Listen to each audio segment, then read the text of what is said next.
Last week, the United States Supreme Court overturned Roe v. Wade, and with it, the constitutional right to an abortion. Each state will now decide the legality of abortion.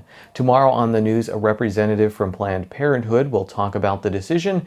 Today, Lisa Sugard speaks with a woman from our area who has fought for the pro-life movement for a number of years.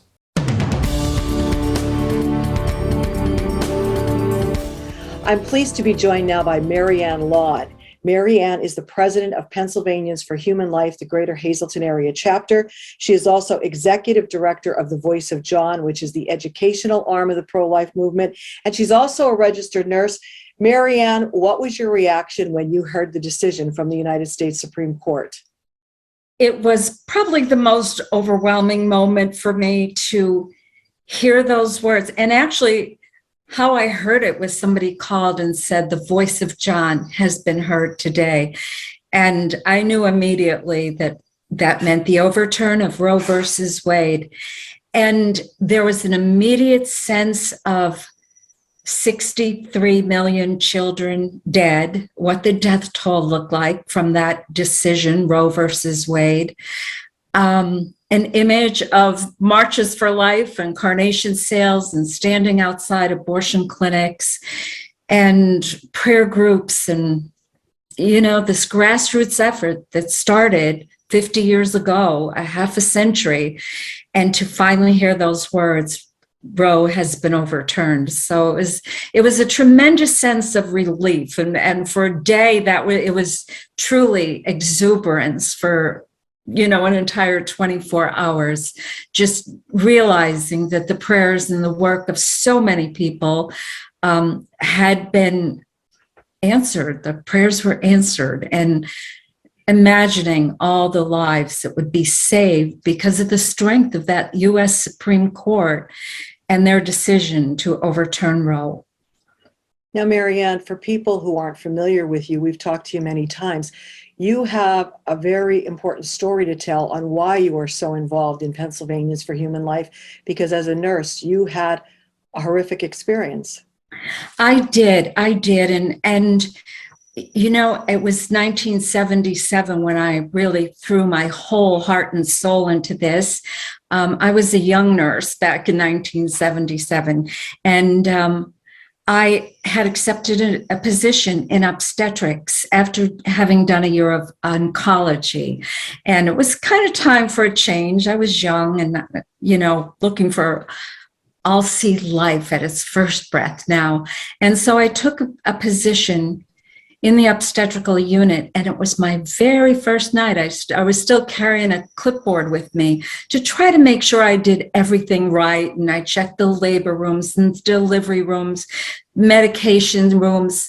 But the last thing on my list was to go in and check the dirty utility room, that it was cleaned up from the shift before.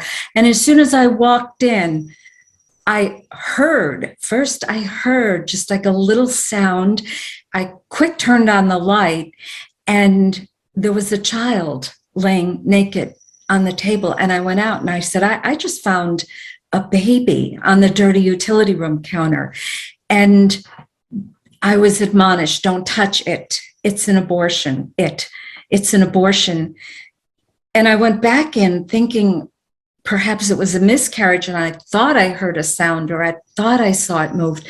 And I went back in and I looked, and there was a little boy, and he was squirming, and he was making a very faint little cry. So again, I went out, I said, it's a baby. That baby is alive. The doctor got a little upset, and he, kind of put his hand up. He said, don't touch it.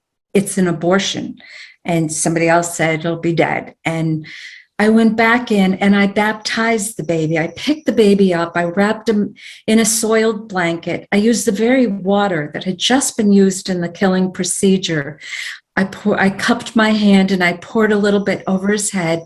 I baptized him. His name is John. And I learned the lessons of his life. And the lessons of his life, one of the first things I said to him, I said, John, if your mommy could see you the way I do, she wouldn't have done this.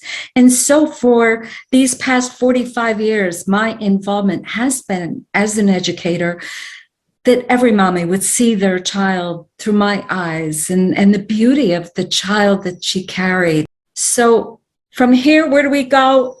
I invite our community, I invite everybody, July 5th, there will be a meeting at St. Gabriel's on South Wyoming Street in Hazleton.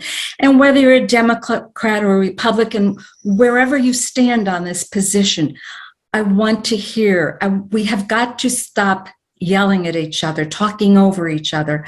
Let's talk to each other and really listen to the concerns and speak to the concerns that I'm hearing through the media. Today's news feature is brought to you by Feisner's Ford in Freeland, who is celebrating 75 years in business. Give them a call at 570-636-3920, or you can log on to feisnersford.com.